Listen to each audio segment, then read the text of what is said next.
What is up? It is RxAN Talkin Texans, baby. Episode 1, The Dumpster Fire. I think this is pretty good title. I think it pretty well describes what I'm about to talk about and you're about to listen to. What happens here with the Houston Texans is just baffling, and I think I've done a pretty well job of describing what happens here. But yeah, I mean, it's pretty crazy. So let's get right into it. Let's start in the 2017 season with the 2018 off season here. So we got the Texans go 4-12. This is Deshaun's rookie year, and after a Week 8 injury in practice, I should say, Deshaun tears his ACL, and the team records plummet, and they don't have a first-round pick, as it was traded to Cleveland to trade up for Deshaun Watson the previous year, which they went to the playoffs and lost, and like Tom Savage was their quarterback or something ridiculous like that. So the Pro Bowlers on this team were actually Jadeveon Clowney and DeAndre Hopkins, and the first team All-Pro were DeAndre Hopkins. And then, so let's take a look here at the Walter Football 2018 NFL offseason for the Houston Texans. So we have their additions through free agency would have been not much besides a solid guard in Zach Fulton and then Tyrann Mathieu. And since they didn't have a first or a second, they were able to get Justin Reed, who's solid, Jordan Akins, a decent tight end, and Kiki QT, a good slot guy. The only people they really lost this year would have been Brian Cushing. And besides that, not really much else. So you could see they were on the come up here. They had a pretty solid draft, not having a first or second. Deshaun was coming back, and Clowney and DeAndre Hopkins played well that year. And so, you could see the young core building. So let's take a look at this 2018 season for the Houston Texans. They go 11-5, and they lose to the Colts in the wild card round. It was a strong showing for the emerging Texans this season as the young core was producing. They had 6 Pro Bowlers on this roster, and that was Deshaun, Lamar Miller, DeAndre Hopkins, Jadeveon Clowney, Benardrick McKinney, J.J. Watt. And then D-Hop and J.J. Watt made first-team All-Pros. Okay, so this was the year this is their most wins under Bill O'Brien, I believe, this year, when they went 11-5, which is just crazy to think. And they had 6 Pro Bowlers on their roster and 2 first-team All-Pros, and they had a tough loss to the Colts in the wild card round. But coming off a 4-12 year, you saw the potential. I mean, this team was really on the come up. A lot of these guys were young, entering their primes, besides maybe J.J. Watt. So let's take a look at what they did in this 2019 offseason. Well, they go ahead and acquire Darren Fells, a solid tight end, a solid corner in Bradley Roby, solid safeties in Deshaun Gibson and Jaleel Aday, and then Brian Body Calhoun. And then their first-round pick was used on Titus Howard, who's been, I wouldn't even say solid, I'd say below average. Lonnie Johnson, who is really below average, and then a whole bunch of nothing. And their losses this year were Tyrann Mathieu, Kareem Jackson, and then really not a bunch else.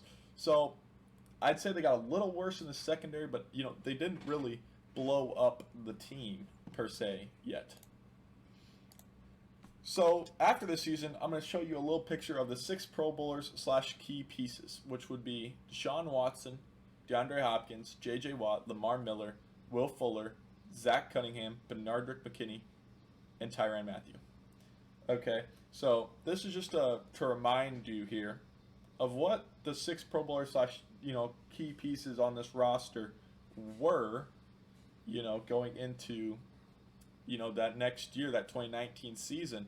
They had a lot of promise. Obviously, Lamar Miller was really hit with injuries for the next couple of years, but just wait and see how quickly, and I think a lot of you know this, how quickly dismantled this gets, as Tyrann Mathieu's already gone off before the 2019 season even starts. So, and then in the 2019-2020 offseason, they go 10-6, beat the Bills in their wild card, and then lose to KC in the 0-24 game in which they were up 24-0 and lost. But after a tough loss to Kansas City, next year Houston looked to be like one of the favorites heading into this offseason, the 2020 offseason. They had the Pro Bowlers of Deshaun, D-Hop, and Tunsil, and D-Hop was an All-Pro that year. We're not going to actually look at the Walter Football offseason 2020 because I got that pretty well covered coming up. But before we really...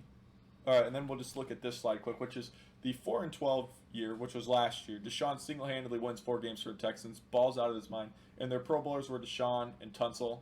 Just don't mind the D-Hop there. I accidentally copied the the one from the previous slide and forgot to change that. But that's really all that needs said. I mean, it was a whole lot of nothing for Houston last year. But let's get into the start of the problem here. So in 2017, Dwayne Brown is traded because of because he was holding out for a new contract, didn't get it. And then that's also when Steve McNair said all those like pretty racist comments about inmates running the prison and other stuff. So he wanted out of there. He gets shipped to Seattle after not playing. And then in 2018, they draft Titus Howard and they roll with Julian Davenport. So they get garbage tackle play, garbage line play across the board. Then in 2019, oh wait, never mind. So they don't even have Titus Howard at this point because they draft him the next year. So then in 2018, they have garbage offensive line play across the board. And then in 2019 is the Tunsil trade and the Titus Howard draft.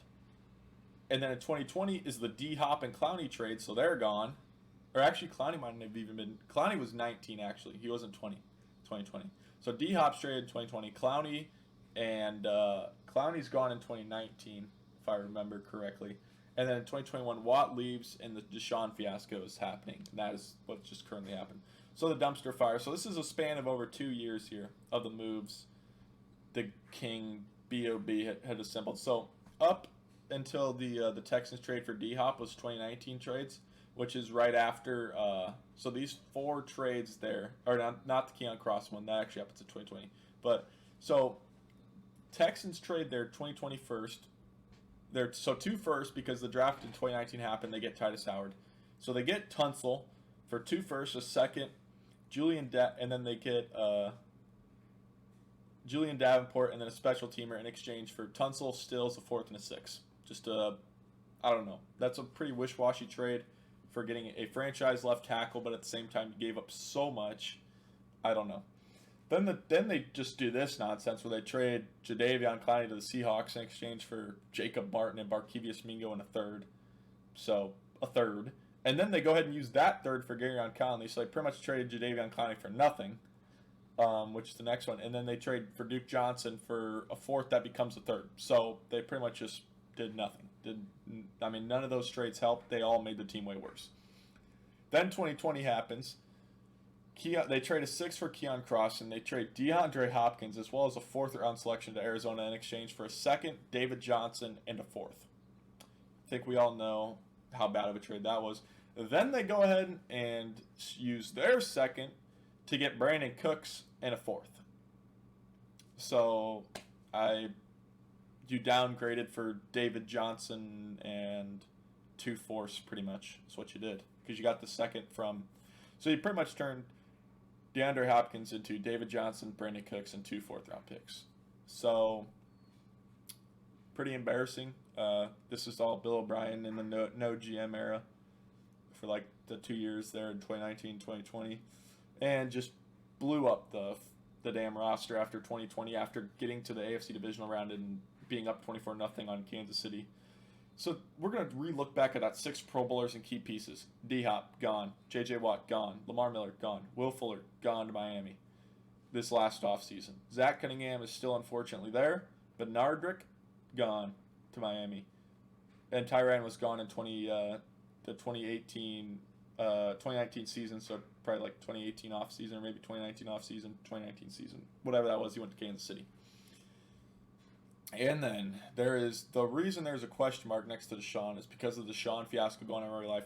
Nobody knows what's happening. All we know is that he wanted out of Houston, and then all these reports came out, and then pretty much nothing's happened since besides wondering if he's ever going to play again. So pretty much put an X on his name at this point. So you're pretty much left with Zach Cunningham from 3. You are now 3 seasons removed, and your whole core is gone, and you're pretty much SOL. And, it's just, that's where we are heading into the 2021 season where we are going to actually look at the Walter Football 2021. And, my God, where to even begin with this here? So let's just start with the losses. Duke Johnson, gone. Will Fuller, gone. Randall Cobb, gone. Zach Fulton, gone. Pretty solid guard. Nick Martin, solid center, gone. J.J. Watt, gone. Garyon Conley's gone. So let's just look at the draft picks next, and I think these 3 guys are about the only 3 that I'm looking forward to using, which would be Davis Mills, Nico Collins, and Breven Jordan. The rest of it, I don't care to look. And now we get into the whatever you want to call this. So they brought in Tyrod, Ryan Finley, Philip Lindsay, Mark Ingram, Rex Burkhead. Philip Lindsay's got a little bit of quickness. Mark Ingram's old. Rex Burkhead's pretty much a power fullback, pretty much. They did bring in Anthony Miller. I like that. Chris Conley's kind of solid. Alex Erickson, Chris Moore, Ryan Izzo. Marcus Cannon's kind of solid, but on the lower end of the solid scale.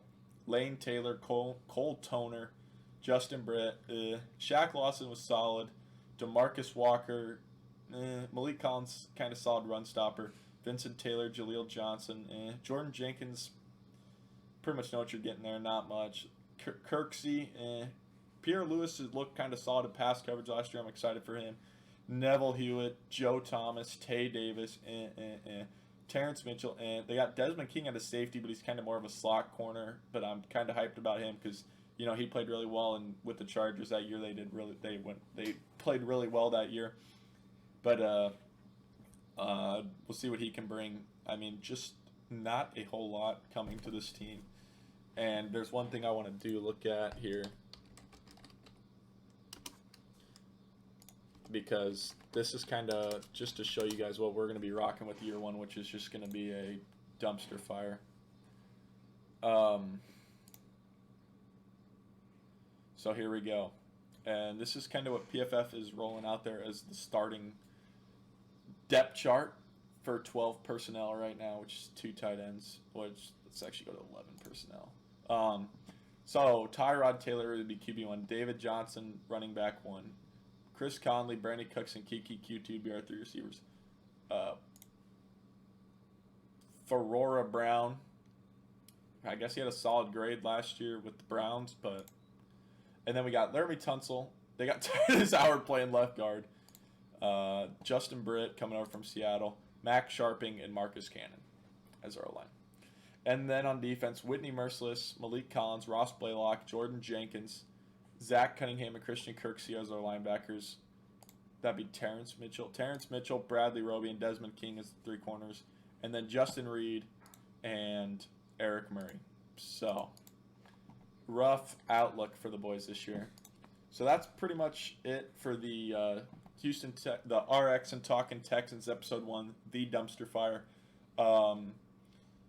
We're going to be talking preseason and because there's so many guys brought in on this roster, who gets cut, who's going to be starting, who's showed up in camp, everything else. But that will be about a 3-week away, maybe longer videos. We're going to be waiting for September 1st to get the league started. But this is just kind of the introduction to the RxAN Talkin Texans here. As I really felt to do this RZ season justice, we had to know how we got here. And I think I did that. It's kind of a little hectic, but just pounded it out in an hour or so. So just wanted to get this started here as we approach preseason training camp in about 3 weeks for the franchise update, scouting update, obviously. So appreciate y'all listening in, and good luck in the season coming up.